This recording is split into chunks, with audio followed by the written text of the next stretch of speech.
दूसरा प्रश्न भी हल करते हुए सूत्र विधि से हमको हल करना है। तो दूसरा प्रश्न है x² minus 3x minus 2 is equal to 0।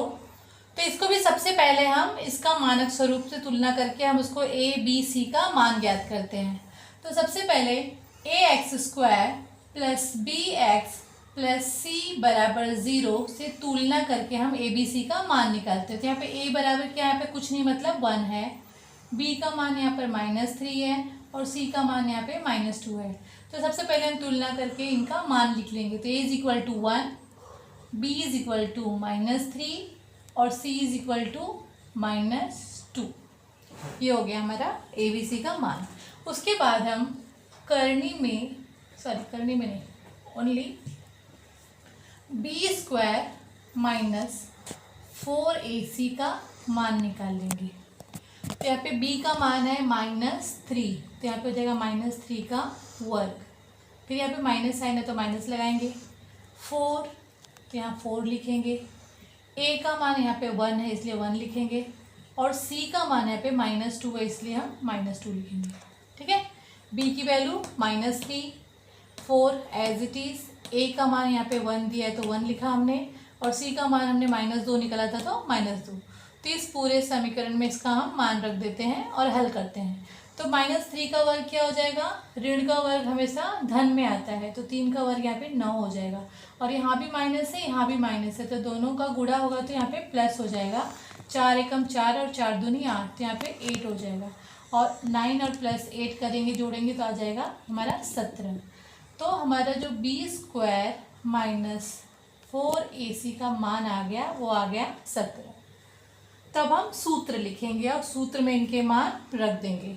तो हमारा जो सूत्र है वो है x बराबर -b प्लस माइनस करनी में b² minus 4ac upon 2a।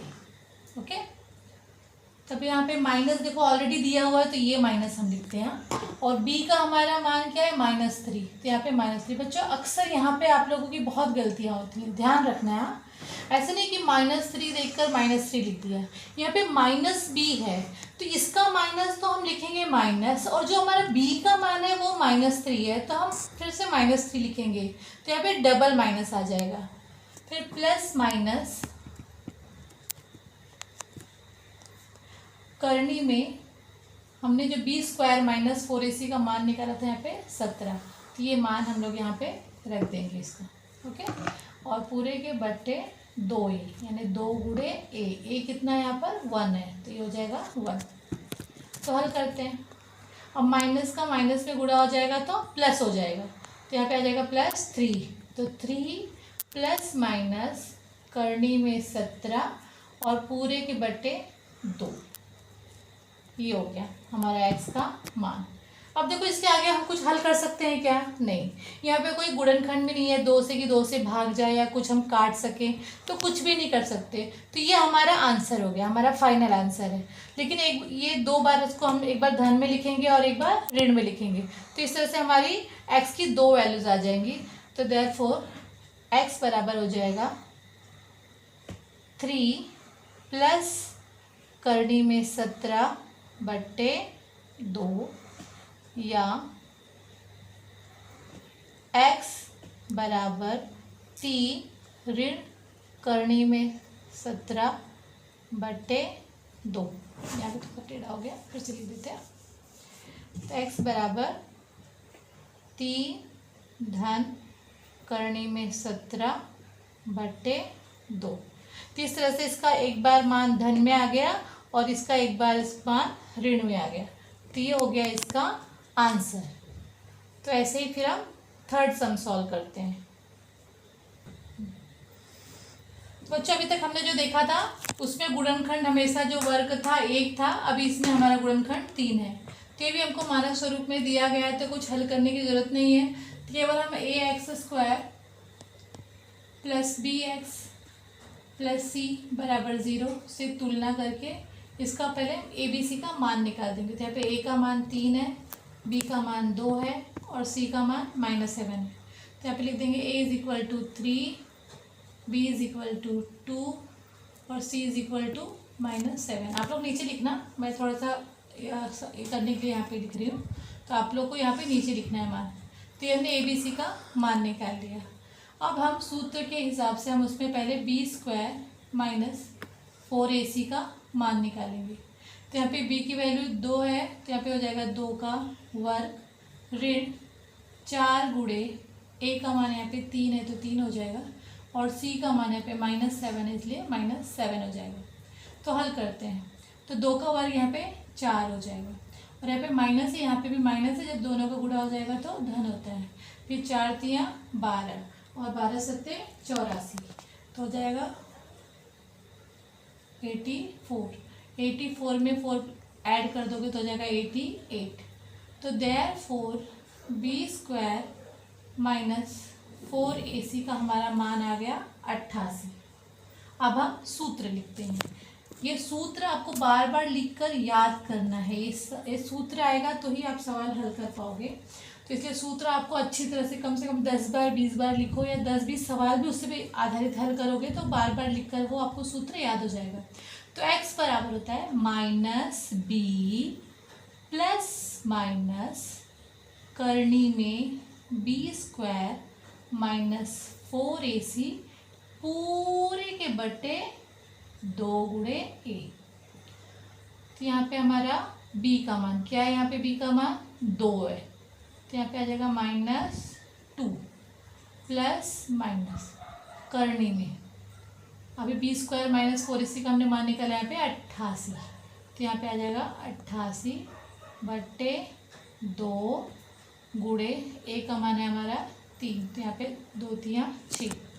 तो हल कर लेते हैं। यहाँ पे माइनस तो ऐसे ही रहेगा, प्लस माइनस ऐसे रहेगा।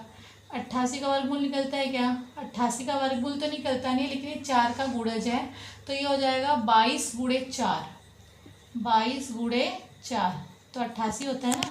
और हम 4 का वर्गमूल पता है हमको, 4 का वर्गमूल क्या होता है? 2 होता है।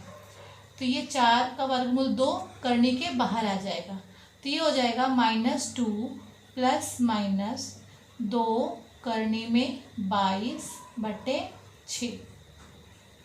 अब देखो यहाँ पे कॉमन है, क्या कॉमन है? 2 कॉमन है, तो हम 2 को कॉमन ले लेते हैं यहाँ पे। तो टेक 2 कॉमन हियर, तो क्या बच गया? 2 कॉमन लेने के बाद हमारा, है ना। यहाँ पे देखो -2 माइनस भी कॉमन ले सकते हैं, तो माइनस को कॉमन ले लो। तो -2 जब आप कॉमन ले लोगे तो यहाँ पे बचेगा 1, और यहाँ पे धन ऋण 2 करने में 22 और बटे 6। अब इसको हम काट देते, 2 एकम 2, 2 तियाँ 6। तो जो हमारा मान आ गया वो आ गया -1, क्योंकि माइनस तो है ही ना ऑलरेडी। -1 करने में 1 -1 प्लस -2 करने में 22 और पूरे के बटे 3। ठीक है, इसको माइनस को कॉमन मत लो, क्योंकि इसमें से कॉमन ले नहीं सकते हैं ना, तो माइनस को हम रहने देते हैं, माइनस को हम नहीं लेते कॉमन। ओके, तो इसलिए हमने 2 को कॉमन लिया है, 2 को कॉमन लिया है, तो यहाँ पे -1 हो जाएगा। ओके, यहाँ पे -1 है, तो यहाँ से 2 तियाँ 6 कट गया, तो यहाँ पे -1 प्लस -2 करने में 22 बटे 3, यह आ गया हमारा x का मान। तो इसको हम लोग एक बार धन में लेंगे और एक बार ऋण में, सॉरी यहाँ पे मैंने 2 बाहर ले लिया, तो यहाँ पे 2 भी नहीं आएगा।